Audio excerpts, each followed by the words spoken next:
अस्सलाम वालेकुम जी। आज हमारे साथ हैं डॉक्टर इब्राहिम।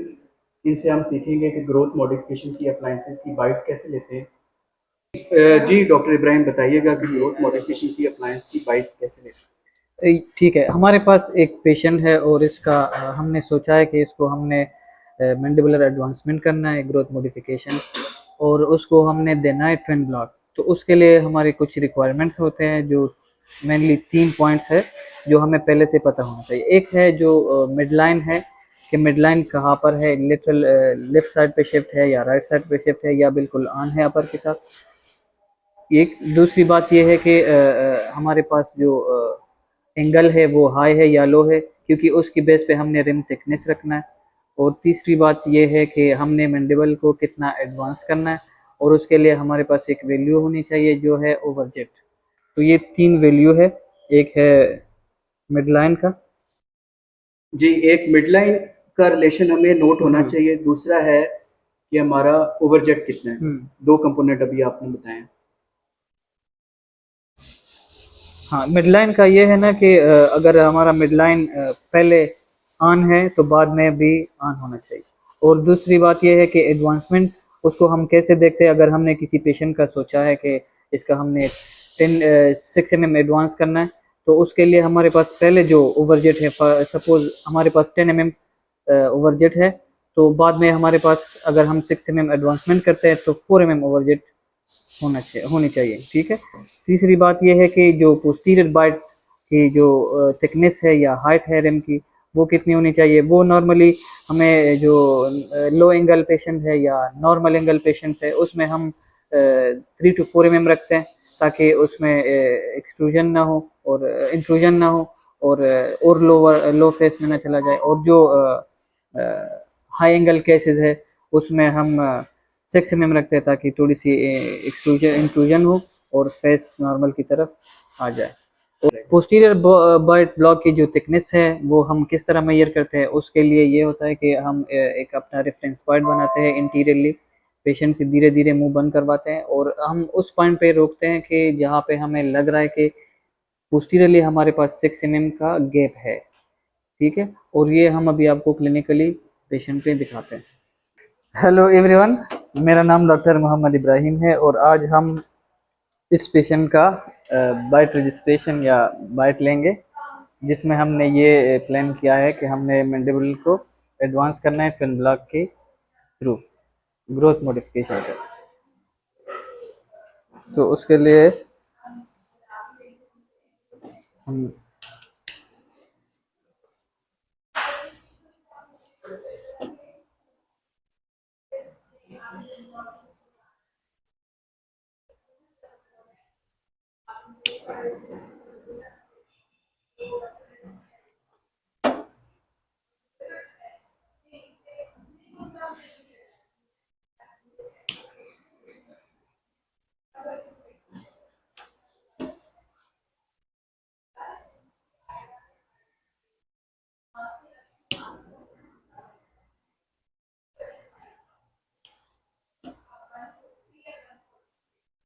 डॉक्टर इब्राहिम, ये जो थिकनेस आप वाइट ब्लॉक की बना रहे हैं इस टाइम, जी, ये कितनी होनी चाहिए।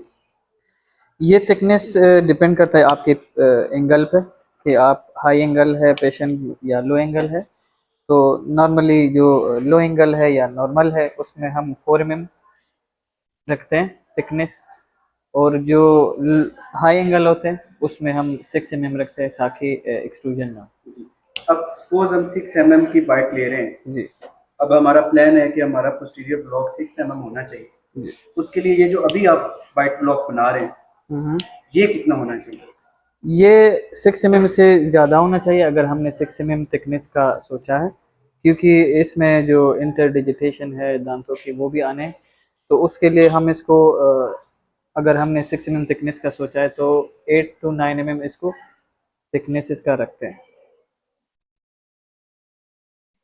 उसके बाद आप इसको यू फॉर्म में बना रहे हैं। यू फॉर्म में बनाए, बेसिकली हमारे पास एक क्लास होना चाहिए जिसके ऊपर हम इसको रख के करें, ताकि हमें ये भी पता चले कि ये रिट्रोमोलर एरिया में तो नहीं जा रहा, जिसकी वजह से फिर प्रॉपर अक्लूजन नहीं होगी। यू शेप में बना रहे हैं, और थिकनेस इसका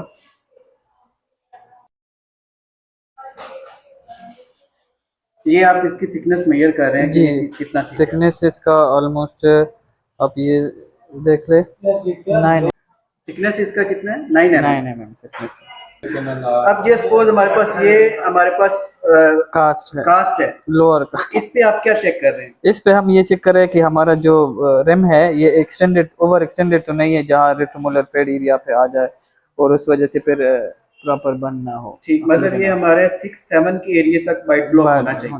ठीक। उससे पीछे एक्स्ट्रा है तो उसको हम trim वैक्स करते हैं। नाइफ से फिर हम इसको ट्रिम करते हैं। ठीक है, ठीक, ये जैसे अभी आप कर जैसे रहे हैं अभी मैं कर रहा हूँ, कि ये जो मोलर से पोस्टीरियरली एक्सटेंडेड था उसको ये हमने रिमूव कर दिया।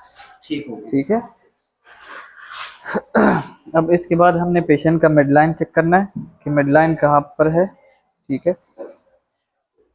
खोले, बंद करें, आराम आराम से बंद, खोले, आराम आराम से।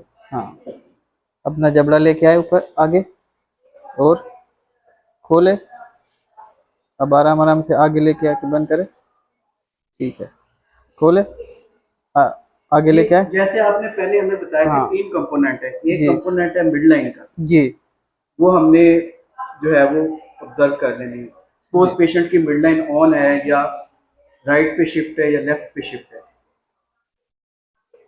एक तो हमारे पास मिडलाइन एक रेफरेंस पॉइंट हो गया कि हमने मिडलाइन को जैसे पहले है वैसे ही रखना है, बाद में भी जो हम एडवांसमेंट करेंगे।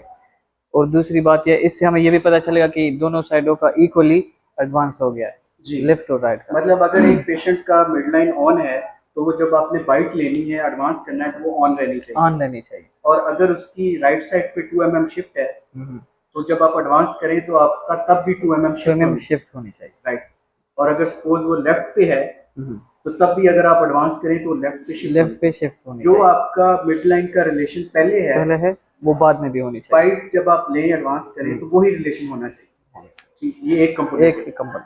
दूसरा कंपोनेंट ये है कि हमने ये भी पहले डिसाइड किया कि हमने मैंडिबल को कितना एडवांस करना है। अब उसके लिए एक और चीज़ है जो हमें पता होना चाहिए, वो है ओवरजेट।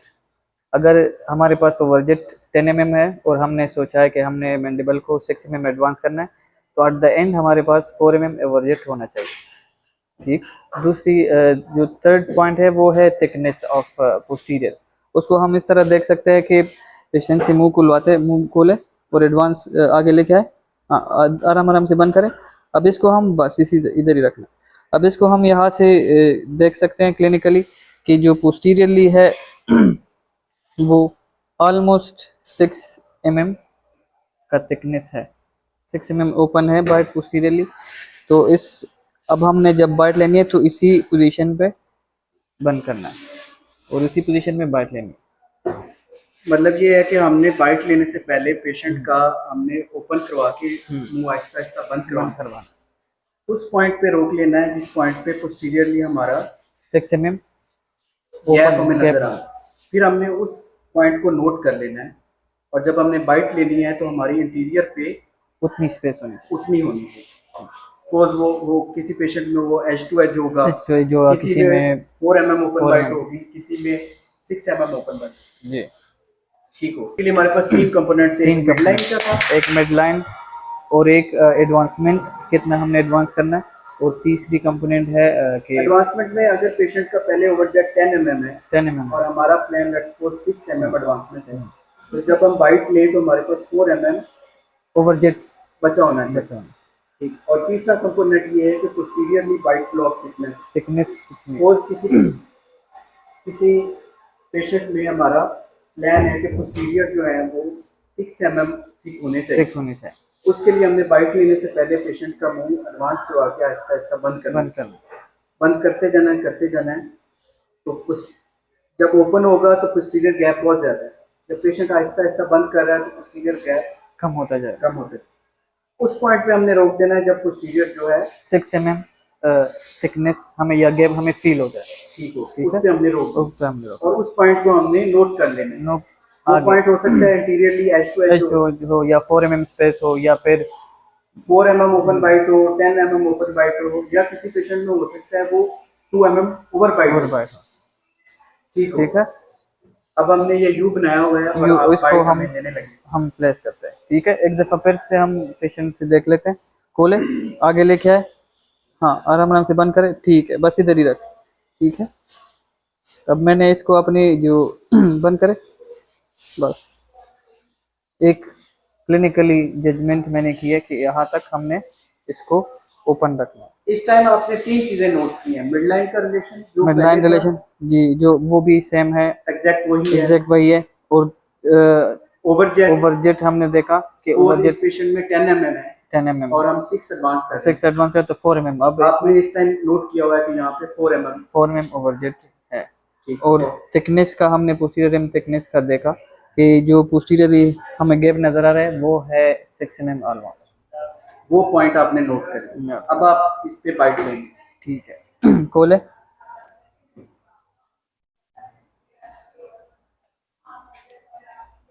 ठीक है, आप आराम आराम से आगे लेकर आइए, जब आगे आगे आराम आराम से बंद करें, करते जाए, बस इधर ही रखना है, ठीक है। अब थोड़ी देर के लिए हमने पेशेंट को इसी तरह रखना है और आगे से हमने इस रिम को क्लियर करना है ताकि हमें नज़र आए जो इंटीरियरली रिलेशन क्या है और गैप क्या है, ताकि हमें ये भी पता चले कि इंटीरियरली ओवरजेट अब कितना रह गया। खोले, इसी तरह हमारे पास ये एक रिम की शक्ल में आ गया, इसको हम कांच पे रख के ना फिर क्लीन, नीट और क्लीन करते हैं और जो हमने मेजरमेंट की है उसको हम दोबारा से एग्जैक्ट मेजरमेंट ले सकते हैं। ठीक है। अब मेरा क्वेश्चन ये है कि ये तो हम ग्रोथ मॉडिफिकेशन की अप्लायंस लगा रहे हैं, फॉर एग्जांपल मैंने बाइट लेनी है हायरेक्स के लिए, बॉन्डेड हायरेक्स की, उसकी बाइट कैसे होगी? हायरेक्स के लिए जो हम लेते हैं उसमें एडवांसमेंट का जो कंपोनेंट है वो नहीं है, तो बेसिकली जो आइडिया है वो सेम है, बस उसमें हमने जो थिकनेस है वो पोस्टीरियरली देखना होता है और इंटीरियर जो मिडलाइन है वो उसी जैसे पहले मिडलाइन थी उसी तरह होनी चाहिए। ठीक है। और अगर किसी अप्लायंस में हमारा जैसे टोशर में है, पोस्टीरियरली कोई हमारा प्लान है कि 3 mm थिकनेस होनी चाहिए और 6 mm एडवांस होना चाहिए, उसका भी यही तरीका है? उसमें भी अगर एडवांसमेंट का कंपोनेंट है तो उसको हम इसी तरह एडवांस करते हैं और देखते हैं कि मिडलाइन शिफ्टेड तो नहीं है, क्योंकि अगर मिडलाइन शिफ्टेड हो तो इसका मतलब है कि एक साइड पे ज़्यादा मूव एडवांस हो गया, एक साइड पे कम। और पोस्टीरियर थिकनेस भी उसी तरह देखना है कि हमने आगे कोई रेफरेंस पॉइंट बनाना है जिससे हमें ये पता चले कि पोस्टीरियरली हमारे पास जितना गैप हमें चाहिए, जितना हाइट हमें चाहिए उतना ही गैप हो। अच्छा, कुछ लोग बाइट लेते हुए ना मोलर रिलेशन या फिनाइन रिलेशन को रेफरेंस बना देते हैं। फॉर एग्जांपल अगर मोलर रिलेशन क्लास 2 है पहले, तो वो एडवांस करके क्लास 1 का बाइट लेते हुए रेफरेंस को देखते हैं। ये तरीका भी अच्छा है, लेकिन अगर आप पेशेंट के मुंह में वैक्स ये जो रिम है ये लगाएंगे तो आपको इजीली नज़र नहीं आएगा क्लिनिकल। तो अगर आप इंटीरियरली जो इजीली विजिबल हो उसको रेफरेंस पॉइंट बनाएंगे तो वो ज़्यादा अच्छा है, क्योंकि पोस्टीरियरली एक तो आपने रिट्रैक्ट करना होता है, दूसरा वो रिम ने उसको हाइड किया हुआ होता है तो नज़र इतना क्लियरली नहीं आता। अच्छा, ये जो आपने बाइट ब्लॉक बनाया है ये ऐसे यू शेप में बनाना जरूरी है? कुछ लोगों ने स्क्वेरिश फॉर्म में, कुछ बुक्स में बना हुआ है कि स्क्वेरिश फॉर्म में होता है। स्क्वेरिश भी ठीक है और ये भी ठीक है, जो जिसमें आप कंफर्टेबल हो आप उसी तरह ले सकते हैं, लेकिन मेन आइडिया ये है कि इंटीरियरली ये इतना क्लीन होनी चाहिए कि आपकी जो इंटीरियर रिलेशन है वो आप इजीली देख सको, आप इजीली ओवरजेट मेजर कर सको। जी डॉक्टर इब्राहिम, इसमें बताइएगा कि इन मेजरमेंट्स की जो एडवांसमेंट है या पोस्टीरियर बाइट ब्लॉक की थिकनेस है, इसकी एक्यूरेसी को कैसे चेक करें? एक्यूरेसी को हम, अगर हमारे पास दोनों कास्ट हो अपर लोअर की, तो ये बाइट हम ये उस पर लगा के उसको ऑक्लूजन में ले आते हैं और जो एक्स्ट्रा है उसको हम ट्रिम करते हैं, क्लीन करते हैं। तो हमारे पास पहले से ओवरजेट का जो वैल्यू है वो है, तो हम उसके बाद की जो ओवरजेट का वैल्यू है वो देखते हैं एक स्केल से और उससे हमें पता चल जाता है कि अब हमारे पास ओवरजेट कितना है। ठीक है। दूसरी बात यह है कि यहाँ से आप जब इसको क्लीन करेंगे तो आपको यहाँ पे एक थिकनेस भी आप यहाँ से मेजर कर सकते हैं, खास पे नीट करके आप इजीली उसको मेजर कर सकते हैं और आपको पता चल जाएगा कि आपकी थिकनेस कितनी है। तीनों कंपोनेंट जो है मतलब मिडलाइन है, ओवरजेट है और पोस्टीरियर थिकनेस की एक्यूरेसी आप मॉडल के ऊपर बिल्कुल आप अच्छे से ठीक कर सकते हैं। वैसे अगर आप पेशेंट के मुंह में करना चाहते हैं तो वो आपके क्लिनिकल एक्सपीरियंस आई बॉलिंग से आप कर सकते सपोज इसमें कोई एरर है, मैंने बाइट ली है, मेरा प्लान था पोस्टीरियर 6 mm थिकनेस होनी चाहिए, लेकिन अब 8 आई है, तो मैंने चेक किया मॉडल पे। हैं। तो इसको आप आपको रिपीट करना चाहिए।